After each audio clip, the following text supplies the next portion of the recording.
Salam sejahtera dalam nama Tuhan Yesus Kristus. Kita bersyukur kepada Tuhan pada pagi ini menjelang siang kita masih diperkenankan Tuhan untuk bisa beribadah kepada Tuhan.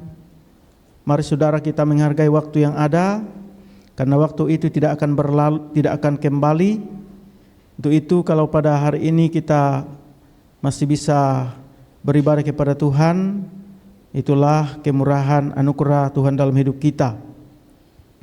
Saudara, kita melihat bahwa bangsa kita dalam beberapa hari ini di mana dalam keadaan tidak baik-baik saja, dan kita sangat prihatin melihat keadaan seperti itu.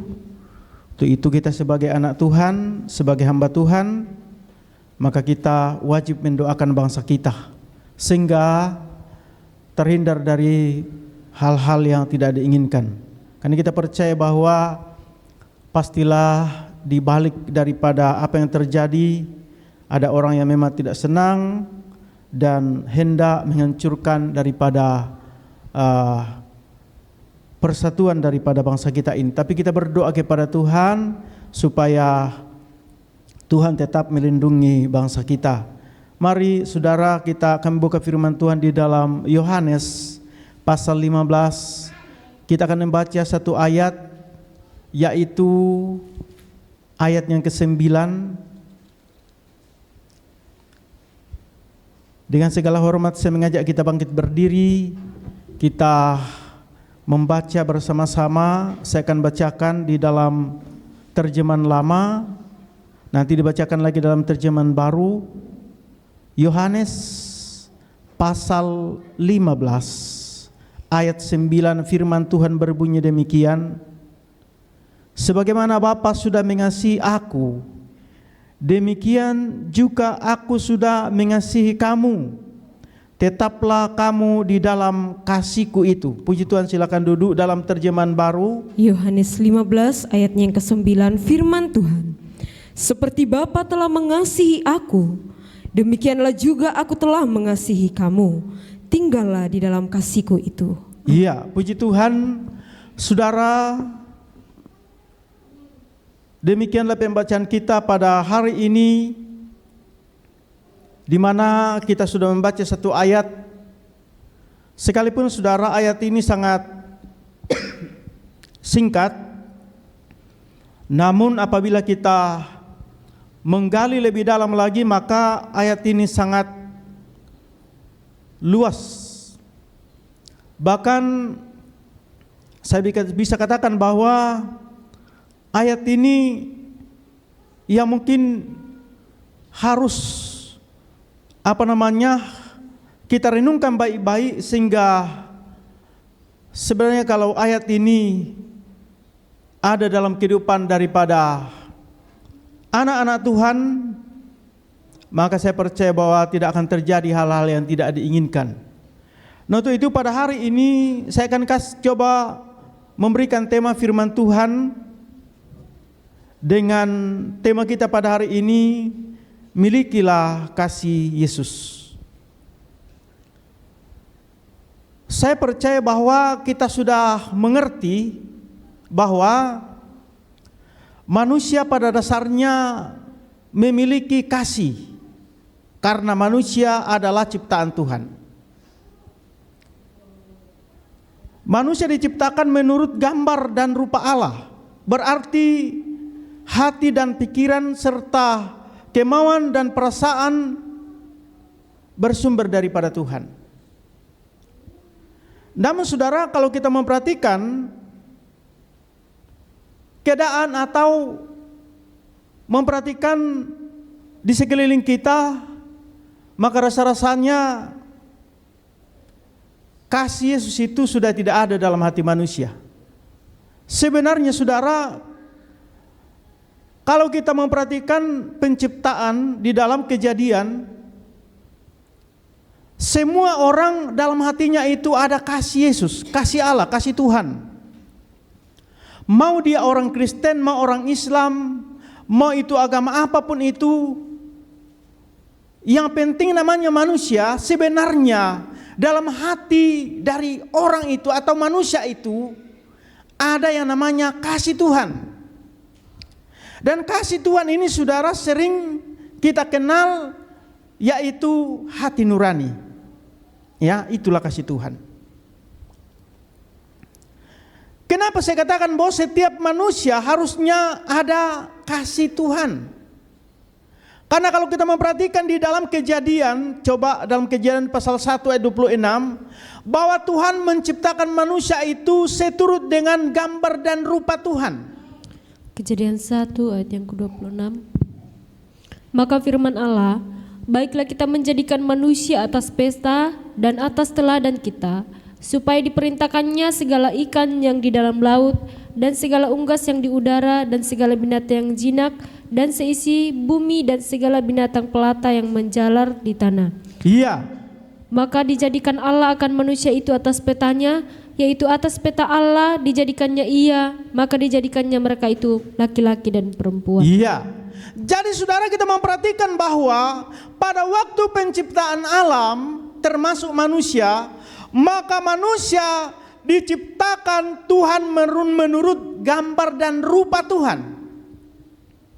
Bahkan di dalam ayat yang lain dikatakan bahwa setelah Tuhan menciptakan manusia dari lebu tanah, maka dihembuskan napas hidup ke dalam lubang hidungnya. Berarti saudara, hati dan perasaan kita dan pikiran kita, kemauan kita itu adalah bersumber daripada Tuhan. Namun apabila kita melihat manusia zaman sekarang ini, maka seakan-akan manusia sudah tidak punya kasih atau belas kasihan terhadap sesama. Ya. Nah, ini diakibatkan kalau kita memperhatikan firman Tuhan, bahwa ini diakibatkan oleh karena manusia membuat pelanggaran, membuat dosa, sehingga manusia kehilangan kasih daripada Tuhan. Sehingga manusia yaitu kehilangan hati nurani yang paling umum dikenal. Tidak punya hati nurani. Sebenarnya itu ada berbicara tidak ada kasih Yesus, kasih Tuhan dalam dirinya. Saudara, dan mungkin kita bertanya, apa ciri-ciri orang yang memiliki kasih Yesus? Dalam tema ini saya coba kasih dua bagian, dua poin. Poin pertama, apa itu kasih Yesus? Kasih Yesus artinya memiliki hati nurani. Orang yang memiliki kasih Yesus artinya memiliki hati nurani. Apa itu hati nurani? Ya, mungkin akan muncul pertanyaan seperti itu. Apa itu hati nurani? Mari saudara kita memperhatikan bagaimana orang yang memiliki hati nurani, dan kemudian nanti bagian B, bagaimana orang yang tidak memiliki hati nurani alias hati nuraninya mati atau kasih Tuhan tidak ada dalam hatinya. Pertama,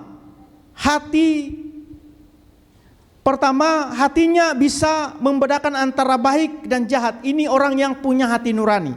Sekali lagi, orang yang memiliki hati nurani adalah hatinya bisa membedakan antara baik dan jahat, antara kebenaran dan kesalahan.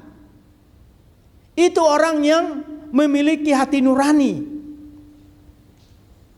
Dan saudara, ini pernah terjadi kepada orang Niniwe, saudara, ya. Di mana dikatakan bahwa mereka itu tidak tahu membedakan mana tangan kanan, mana tangan kiri. Ini artinya bahwa mereka ini tidak memiliki hati nurani. Nah, kalau kita memiliki hati nurani, maka kita bisa membedakan mana yang baik, mana yang tidak baik, mana kebenaran, mana yang tidak benar. Coba dibaca dalam Yunus itu pasal 4 ayat 11. Yunus 4 ayat yang ke-11. Entah tiadakah aku ini sayang akan Ninewe, negeri besar ini, dalamnya adalah lebih daripada 120.000 orang isinya, yang belum tahu membedakan antara tangan kanan dengan tangan kirinya, tambahan lagi ada banyak binatangnya. Iya. Kenapa orang Nineve tidak bisa membedakan mana dosa, mana bukan dosa, mana tangan kanan, mana tangan kiri, saking kayanya. Ini saudara, kita berhati-hati. Saudara, doa kita supaya kita diberkati Tuhan. Doa kita supaya kita apapun yang kita kerjakan diberkati Tuhan. Dalam karir kita supaya kita diberkati Tuhan. Tetapi saudara, ada warning di sini, sama dengan orang Niniwe. Kalau kita bertanya kenapa orang Niniwe tidak bisa membedakan mana tangan kanan, mana tangan kiri, di mana dikatakan bahwa saking banyaknya hartanya alias kaya. Sekali lagi ini perhatian. Kelak kalau Tuhan berkati kita, mari kita tetap bisa membedakan ini baik, ini tidak baik. Ini perhatian kepada kita. Tetapi saya percaya bahwa apabila orang itu memiliki hati nurani, maka tetap saja dia bisa membedakan mana yang baik, mana yang tidak baik. Kenapa saudara? Karena hati nurani kita itu senantiasa mengarahkan kita. Ini tidak baik, ini baik. Ketika kita melakukan hal-hal yang tidak baik, hati nurani kita itu menuduh kita, berbicara. Inilah orang yang ada kasih Yesus atau memiliki hati nurani. Nah, kemudian yang kedua, orang yang memiliki hati nurani adalah orang yang bisa menunjukkan empati, yaitu merasakan apa yang mereka alami atau apa yang orang lain rasakan. Ini orang yang masih hidup hati nuraninya, atau ini adalah orang yang memiliki kasih Yesus. Punya empati. Ada orang sedih, dia juga sedih. Ada orang berduka cita, dia berduka cita. Bukan sebaliknya, ya. Karena itu adalah ajaran Alkitab. Coba dalam Roma pasal 12 ayat 15. Roma 12 ayatnya yang ke-15. Bersukacitalah dengan orang yang bersukacita, dan menangislah dengan orang yang menangis. Iya. Jadi Tuhan ajarkan, firman Tuhan mengajarkan supaya kita menangis bersama-sama orang menangis. Artinya merasakan penderitaan orang lain.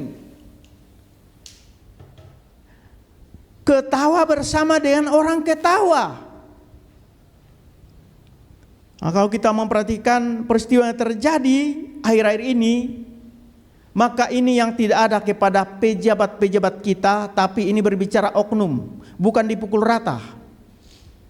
Karena saya secara pribadi sebagai hamba Tuhan percaya bahwa dari sekian ratus, lebih 500 anggota DPR yang ada di Senayan, pasti masih banyak yang punya hati nurani. Kalaupun ada yang diprotes oleh saudara-saudara kita, entah itu mahasiswa dan buruh dan lain sebagainya, itu wajar-wajar saja. Tapi sekali lagi itu oknum, bukan dipukul rata. Dan kita mendukung daripada aspirasi yang disampaikan oleh mereka. Tapi yang kita tidak setuju adalah sesuatu yang dilakukan dengan anarkis, membakar dan lain sebagainya. Kenapa saudara? Karena ketika kita membakar salah satu kantor atau fasilitas umum, itu sama halnya kita membakar rumah kita. Ini perlu kita perhatikan. Dan ini tidak ada dalam hati daripada, yaitu adik-adik yang berdemo dan lain sebagainya, karena mungkin disusupi oleh orang-orang yang tidak bertanggung jawab. Ya, bisa dibayangkan kalau semua perkantoran dibakar, mau jadi apa kita? Ya, itu sama halnya kita membakar rumah kita. Sekalipun ya memang bahwa tidak bisa dipungkiri bahwa ada oknum yang menyampaikan hal-hal yang tidak baik, tidak empati, ya. Masyarakat sedang menjerit, kemudian ada yang bersuka cita. Nah, sehingga inilah yang dikatakan bahwa orang seperti ini yang tidak memiliki yaitu hati nurani. Nah, saudara, Tuhan mau supaya dalam kehidupan kita ini melihat orang yang sedang menangis, kita ikut merasakan. Melihat orang yang sedang kena bencana alam, kita ikut merasakan, membantu. Kalaupun kita tidak bisa memberikan berupa uang dan bantuan, berupa apapun itu, tapi kita berdoa dan merasakan apa yang mereka rasakan itu. Itu namanya punya empati. Ya. Karena juga diajarkan Tuhan Yesus kalau kita lihat ya, dalam Matius pasal 9 ayat 36, coba dibaca. Matius pasal 9 ayat 36. Matius 9 ayat yang ke-36. Serta dilihatnya orang ramai itu, jatuhlah belas kasihannya akan mereka itu, karena sekaliannya letih, lesu, dan bercerai-berai seperti domba yang tiada bergembala. Iya. Jadi ketika Yesus melihat orang banyak itu, jatuhlah belas kasihannya. Ya. Jadi saudara, kita memperhatikan di sini bahwa ini ada orang yang punya hati nurani. Inilah orang-orang yang memiliki belas kasihan, melihat orang dalam keadaan tidak berdaya, maka dikatakan bahwa orang itu memiliki hati belas kasihan. Nah, ini kalau kita tidak memiliki hati nurani, tidak memiliki kasih Yesus, ya masa bodoh. Ini saudara, ciri-ciri orang yang memiliki hati nurani. Ya, dia memiliki belas kasihan atau memiliki menunjukkan empati kepada orang yang sedang merasakan sesuatu atau berbeban berat. Kemudian yang ketiga, mampu memaafkan. Orang yang tidak memiliki hati nurani, orang ini tidak bisa yaitu memaafkan orang, saudara. Alias menyimpan akar pahit. Padahal firman Tuhan jelas bahwa ketika kita menyimpan akar pahit, maka surga tertutup bagi kita. Makanya saudara, saya kalau lihat status di WA di Facebook itu, dia bilang begini, sampai kapanpun aku tidak memaafkan engkau. Saya balas di bawah, kalau demikian engkau sedang menutup pintu surga bagi dirimu. Saya kasih ayat ini. Coba dibaca dalam Matius pasalnya yang ke-6 ayat 14 ayat 15. Matius 6 ayat 14 dan ayat 15. Ayat 14 dan 15 firman Tuhan. Karena jikalau kamu mengampuni kesalahan orang, Bapamu yang di sorga akan mengampuni kamu juga. Tetapi jikalau kamu tidak mengampuni orang, Bapamu juga tidak akan mengampuni kesalahanmu. Iya. Jadi saudara, kita memperhatikan di situ bahwa ketika kita tidak mengampuni orang yang bersalah kepada kita, maka Bapa di surga tidak mengampuni kesalahan kita, alias pintu surga tertutup bagi kita. Nah, untuk itu saudara, sekali lagi bahwa yang memampukan kita bisa melepaskan pengampunan adalah hati nurani, adalah kasih Yesus. Orang yang tidak memiliki kasih Yesus, dia tidak mampu mengampuni orang yang sudah berbuat salah kepadanya. Apalagi kalau orang itu menfitnah dan lain sebagainya. Saudara, kalau Yesus mengajarkan kepada kita bahwa ampunilah mereka, pada waktu dia disalibkan, dia katakan ampunilah mereka. Apa yang mereka lakukan mereka tidak tahu, dan itu ikuti oleh doa daripada yaitu Filipus, ya, di mana dikatakan bahwa ampunilah mereka, ya, karena mereka tidak tahu apa yang mereka lakukan. Nah, kita seperti ini juga seperti itu. Saudara, saya tahu bahwa mengampuni ini tidak gampang. Tidak gampang mengampuni. Tetapi saya percaya bahwa kalau di dalam hati kita ada kasih Yesus, kalau kita memiliki kasih Yesus, maka kita mampu mengampuni orang yang bersalah kepada kita. Karena sekali lagi bahwa ini kita sedang berbicara orang yang memiliki hati nurani atau orang yang memiliki kasih Yesus.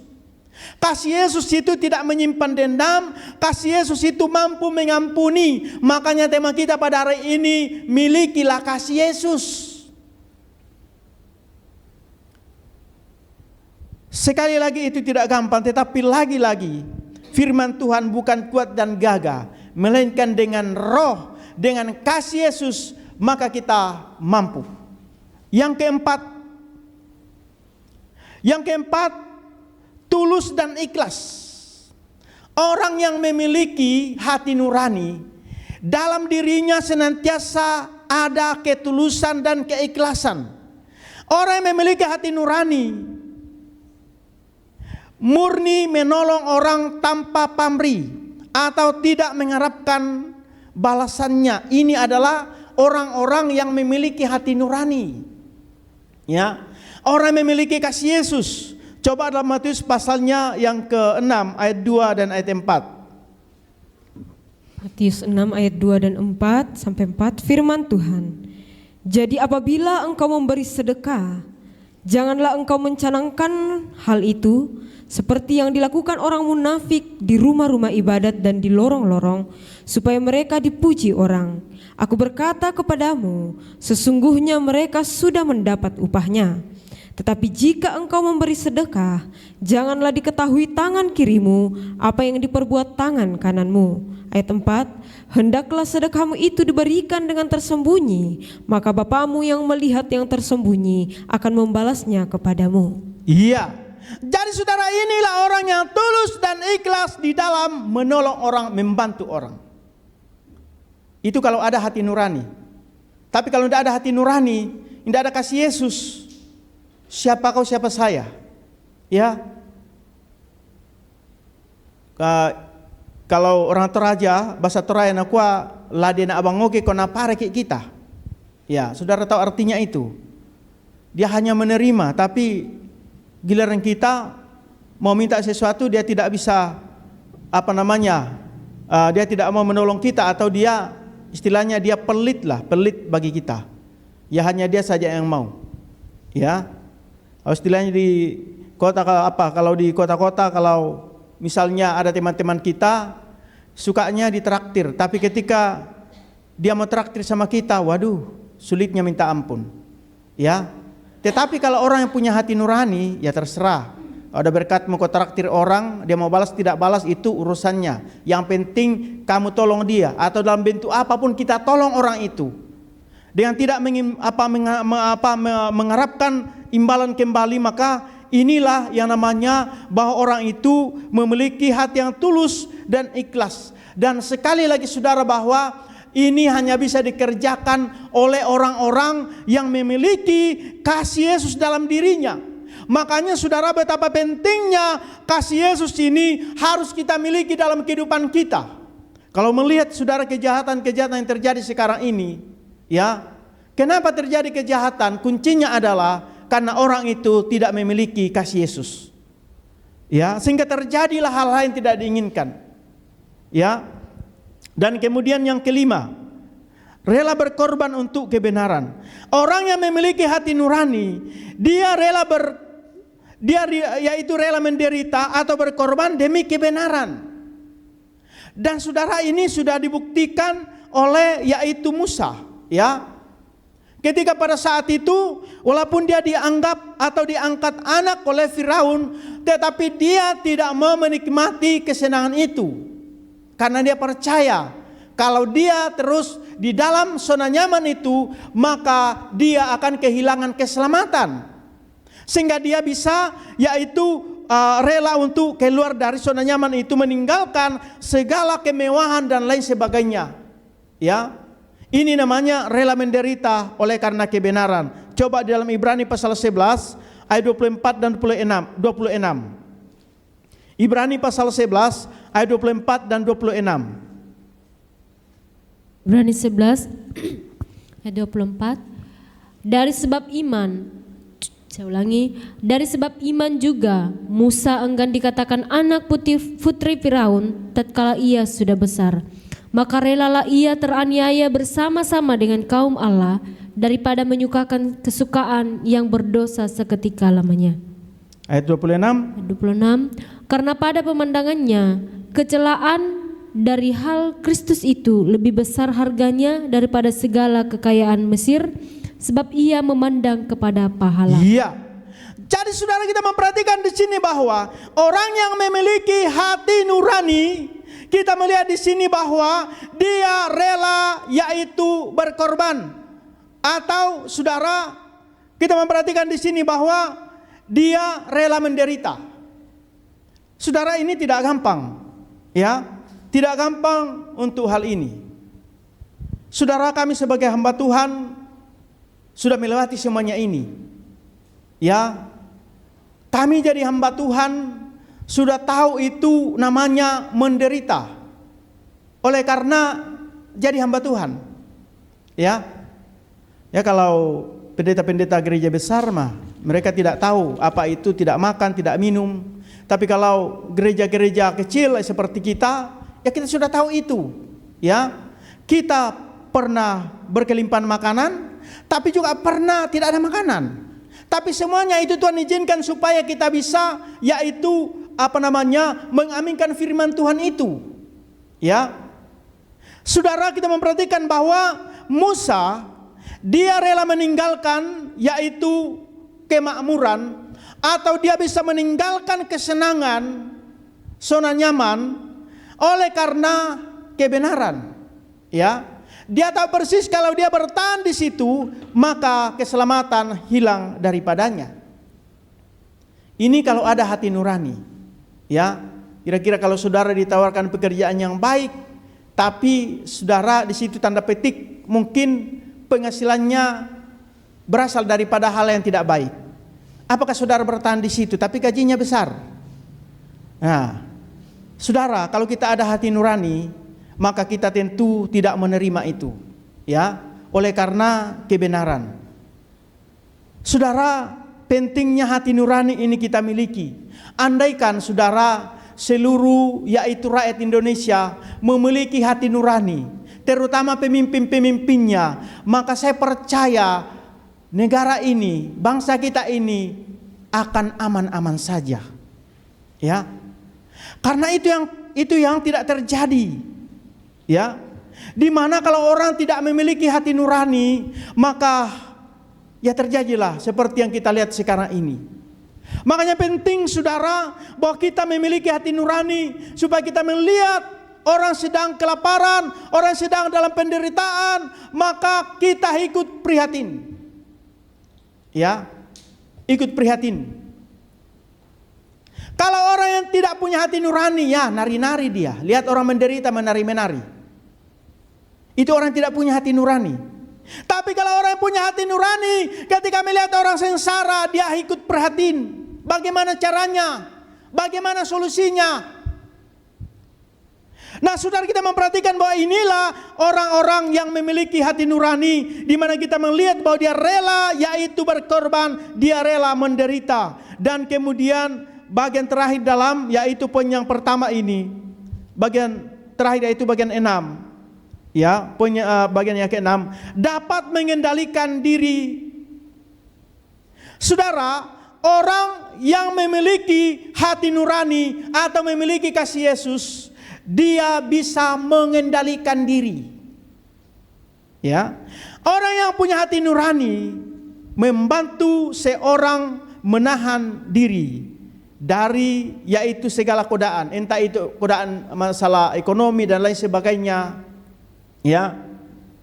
Kalau kita kasih contoh ini, orang menahan diri misalnya di salah satu perusahaan, ya, sebagaimana kesaksian anak Tuhan di sini dulu bahwa dia diajak untuk melakukan hal-hal yang tidak baik dalam perusahaan, dia pilih keluar, atau dia tidak mau, akhirnya dia ditendang keluar karena dia tidak sepakat dengan teman-teman yang melakukan hal-hal yang tidak baik, artinya melakukan korupsi. Ya, nah saudara, ini namanya menahan diri. Ya, lagi-lagi bahwa kita membutuhkan itu, kita butuh uang, tetapi kita harus mendapatkan uang itu dengan cara-cara yang baik, yang halal, bukan cara-cara yang tidak baik. Nah, inilah orang-orang yang memiliki hati nurani, maka tentu dia berpikir seperti itu. Tapi kalau orang tidak memiliki hati nurani, maka semua cara dihalalkan. Itu sebabnya betapa pentingnya kita harus memiliki hati nurani, saudara, dalam kehidupan kita. Karena pun hati nurani itu mengarahkan kita untuk melakukan hal-hal yang baik. Ya, kalau kita membaca di dalam Amsal pasal 16 ayat 32, coba Amsal pasal 6 ayat 32.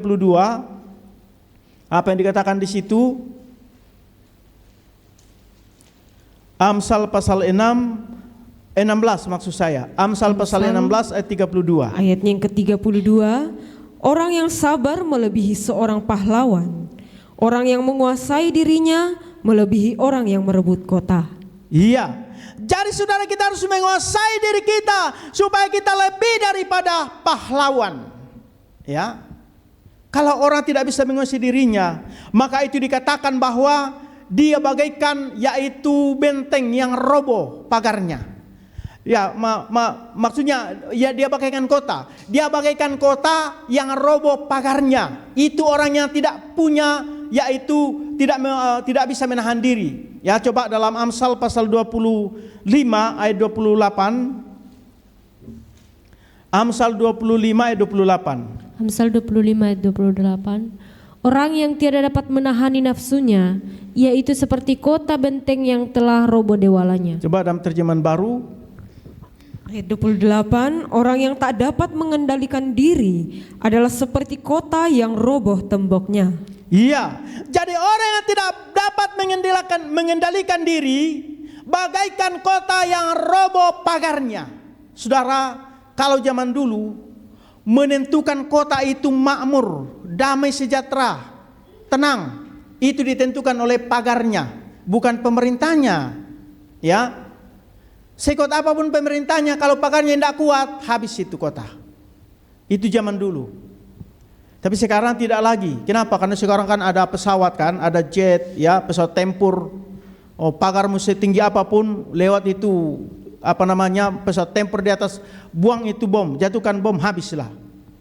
Sehingga sekarang bukan pagar lagi menentukan, tetapi saudara, yang menentukan adalah bagaimana bisa mengendalikan diri.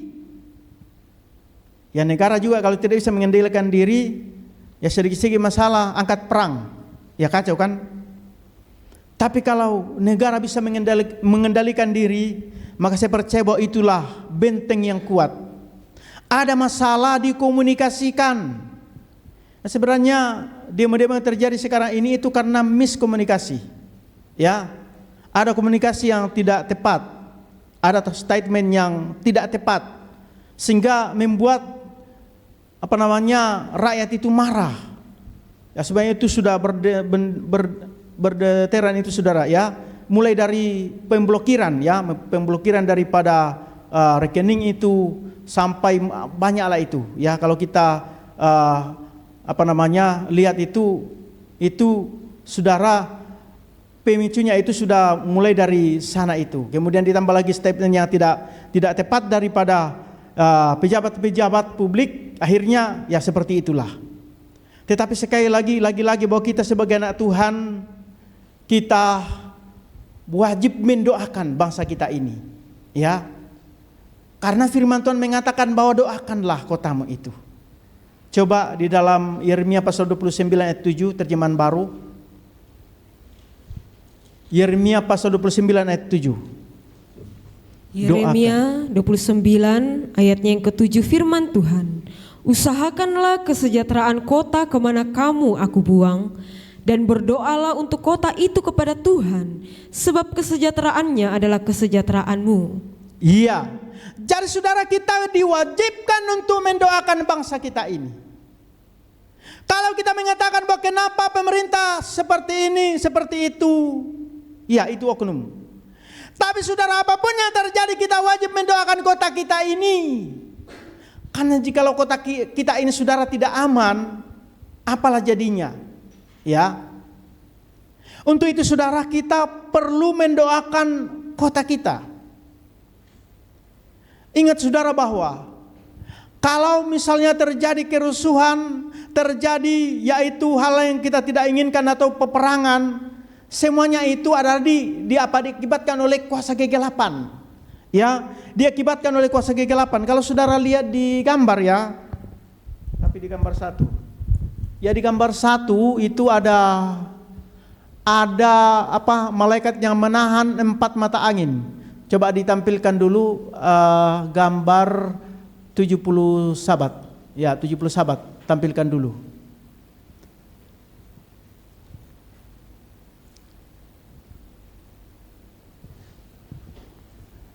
Bisa.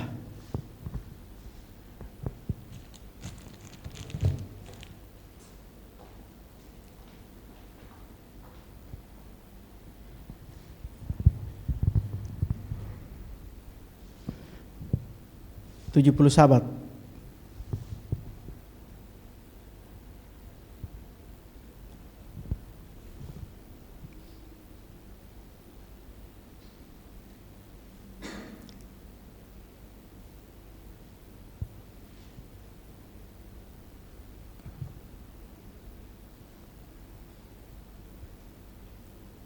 Susah ya?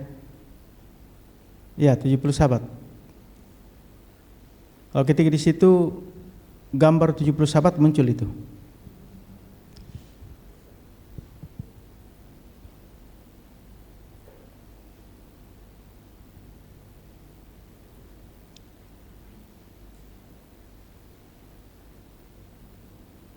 Iya.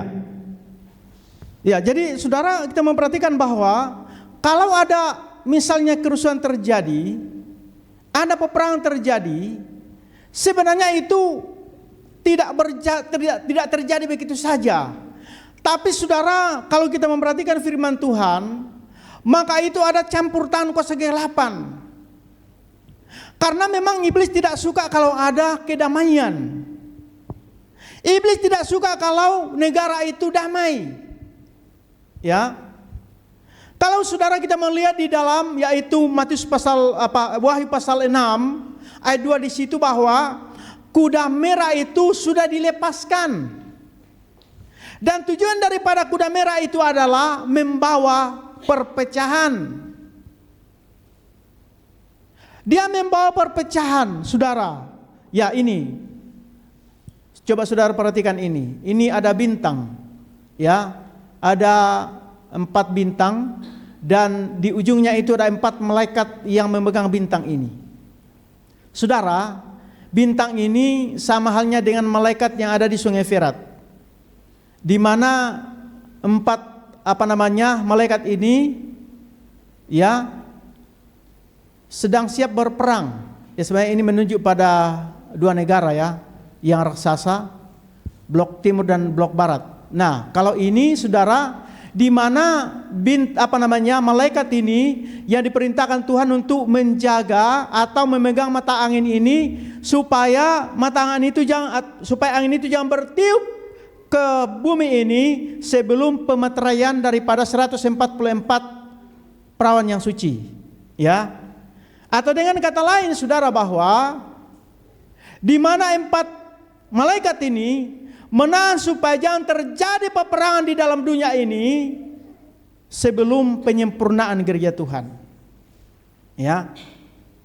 Nah, saudara, untuk itu kita sebagai anak-anak Tuhan, sebagai hamba-hamba Tuhan, kita punya kewajiban mendoakan daripada kota kita, bangsa kita.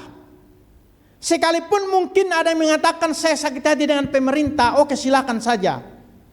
Tapi saudara, kita wajib mendoakan supaya bangsa kita ini tetap dalam lindungan Tuhan.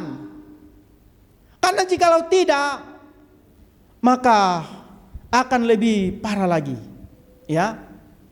Nah, saudara, itu adalah orang yang adalah orang yang memiliki hati nurani kepada Tuhan. Makanya pentingnya kita menjaga hati nurani. Pentingnya kita menjaga yaitu kasih Yesus dalam hati kita. Dan kemudian poin yang kedua, bagian B, hati nurani yang mati. Orang yang mati hati nuraninya atau tidak memiliki kasih Yesus, pertama, perhatikan baik-baik. Pertama, tidak punya empati. Ya. Apa itu tidak punya empati? Yaitu tidak peduli dengan perasaan orang lain, tidak dapat memahami keadaan orang lain, saudara. Ini adalah orang yang tidak punya yaitu empati. Ini adalah orang yang tidak punya hati nurani, yang tidak memiliki kasih Yesus. Jangan sampai saudara kita yaitu memiliki hati seperti ini, ya. Kemudian yang kedua, tidak pernah merasa bersalah. Orang yang mati hati nuraninya atau orang yang tidak memiliki kasih Yesus, di mana orang tersebut tidak merasa bersalah, tidak pernah merasa bersalah, adalah orang yang walaupun merugikan orang lain. Ini orang yang tidak punya hati nurani. Dia tidak pernah merasa bersalah walaupun dia merugikan orang lain, ya. Dia tetap merasa benar. Sekalipun kesalahannya dilakukan, atau walaupun dia melakukan kesalahan itu, dia tidak pernah bersalah. Dia tetap membela diri. Ini adalah orang-orang yang mati hati nuraninya. Dia berbagai cara untuk membenarkan dirinya dengan berbagai macam argumen. Apalagi kalau dia pasti lidah, ya. Dia sudah bersalah tapi dia masih ngotot, dia masih membela diri, saudara. Nah, ini adalah orang-orang yang tidak memiliki hati nurani atau yang tidak memiliki yaitu kasih Yesus dalam dirinya. Kemudian yang ketiga, tidak bertanggung jawab. Orang yang kehilangan hati nurani tidak bertanggung jawab, dan apabila ada kesalahan mereka menyalahkan orang lain atau suka menyalahkan orang. Ini orang yang tidak punya hati nurani. Dia tidak bertanggung jawab. Terus kalau ada kesalahan dilempar kepada orang lain. Ya. Untuk itu saudara, mari saudara kita berdoa kepada Tuhan. Betapa pentingnya kita memiliki kasih Yesus, atau betapa pentingnya kita memiliki hati nurani dalam kehidupan kita ini, sehingga kita tidak menjadi orang yang egois, orang mementingkan diri sendiri, orang yang menganggap diri benar sendiri. Yang keempat, memiliki perilaku yang merugikan. Suka melakukan tindakan yang merugikan diri sendiri dan orang lain. Ya. Jadi ini adalah orang yang tidak punya hati nurani. Dia suka yaitu melakukan tindakan-tindakan yang bisa merugikan orang lain, bahkan dirinya sendiri. Nah, saudara, saya percaya kalau orang yang memiliki hati nurani maka dia tidak yaitu melakukan hal itu, atau dia memiliki perilaku yang baik sebagaimana kita uraikan pada poin yang pertama dari atas. Nah, kemudian yang seterusnya, yang kelima, kurang kesadaran. Tidak punya kesadaran moral, ya. Orang yang mati nuraninya tidak memiliki kesadaran tentang apa yang benar dan apa yang salah.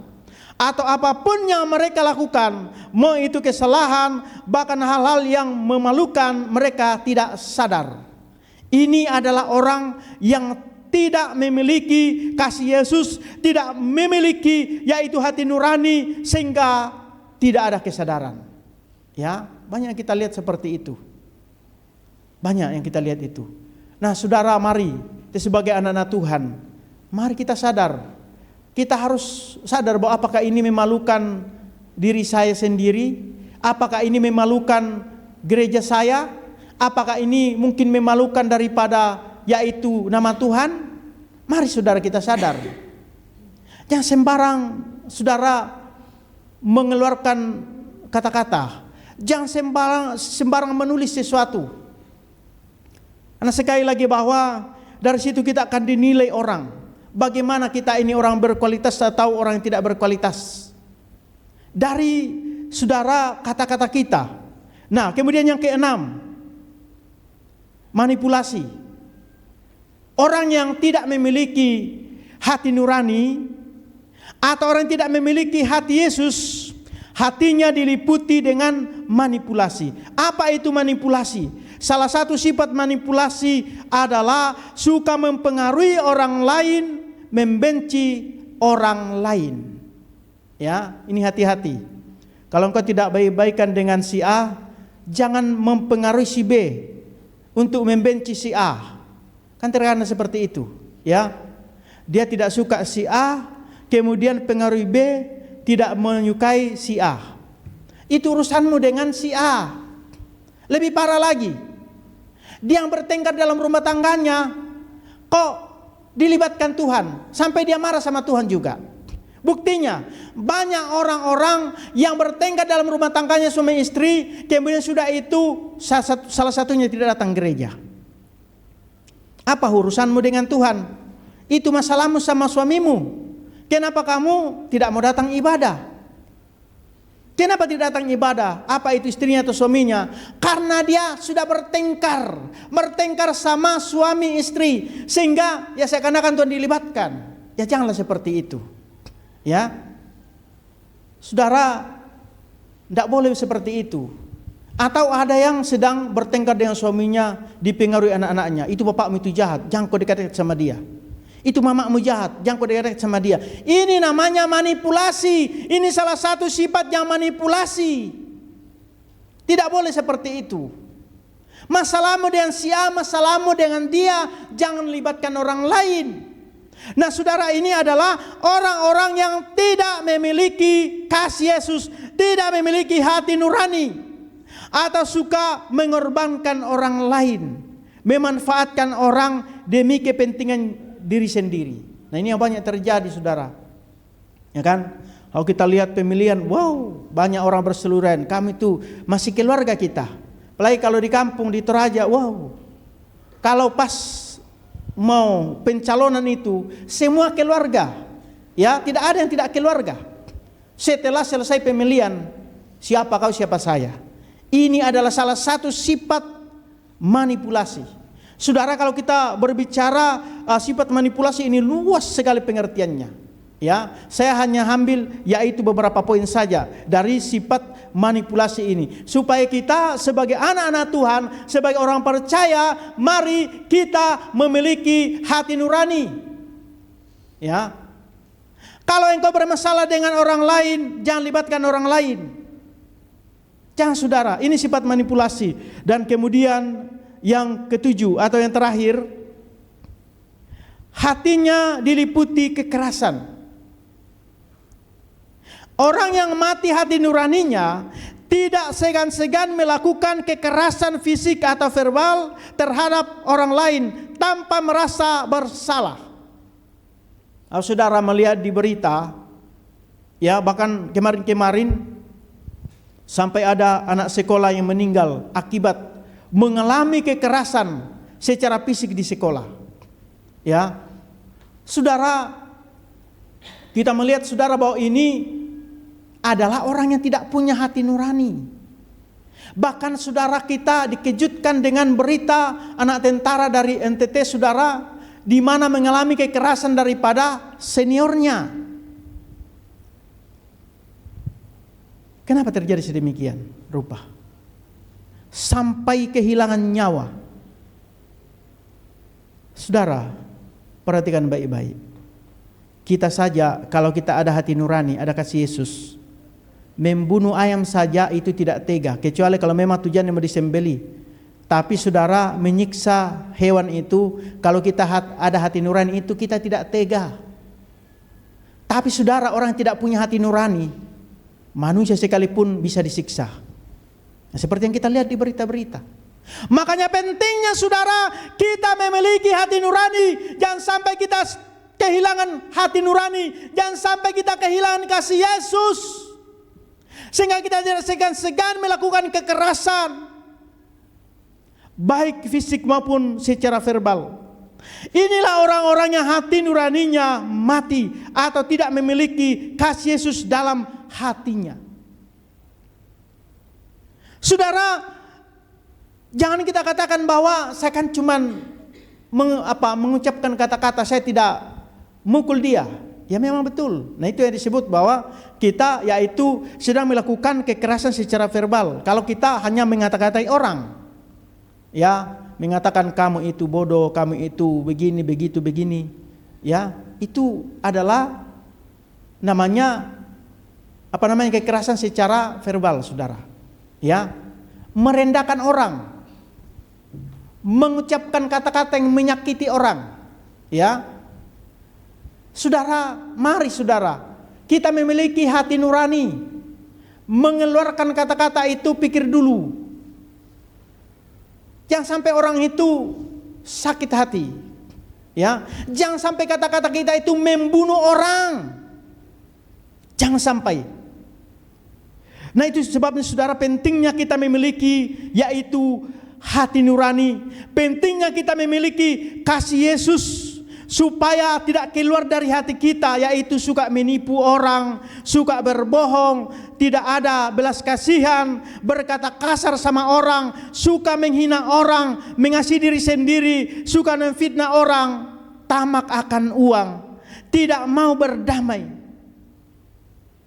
berlagak tahu padahal tidak tahu. Yang kita bisa kenal sok tahu. Ini orang yang tidak punya, yaitu balas kasihan, tidak punya hati nurani. Sekalipun saudara, terkadang orang-orang seperti ini yang memang rajin beribadah, tetapi perbuatan yang saya sudah uraikan dari poin kedua, mulai dari bagian dari pertama sampai ke-7 ini jalan terus. Ada loh orang Kristen seperti itu. Ya, dia memang rajin ibadah, tetapi saudara, kelakuannya tidak ada perubahan. Untuk itu jangan sampai kita kehilangan kasih Yesus dalam hati kita. Karena kasih Yesus yang akan mempersatukan kita, mengikat kita untuk tetap mengasihi siapapun, baik teman saudara atau musuh sekalipun, bisa kita kasihi apabila ada kasih Yesus. Ya, ini kalau ada kasih Yesus. Perhatikan baik-baik. Kalau engkau ada kasih Yesus, kalau hati nuranimu masih hidup, maka engkau mampu mengasihi musuhmu. Itu baru namanya ada kasih Yesus. Kalau engkau mengasihi orang mengasihi engkau, apa untungnya, kata firman Tuhan? Ya tidak gampang saudara. Makanya Alkitab mengatakan, masuklah melalui pintu sempit, karena lebarlah jalan membawa kepada kebinasaan. Makanya saudara, saya juga heran kalau orang mengatakan orang Kristen itu gampang saja menjadi orang Kristen. Enak menjadi orang Kristen. Enaknya di mana? Enak karena kamu tidak melakukan firman Tuhan. Coba kalau kamu melakukan firman Tuhan itu pahit, tidak enak. Tapi sekali lagi, hanya kasih Yesus, hanya hati nurani yang memampukan kita untuk melakukan itu. Ya. Karena kita diajarkan mengasihi musuh. Waduh, ini pahit ini. Masa orang sudah musuhin kita, masa kita mau kasih dia? Tapi itu adalah ajaran daripada Yesus.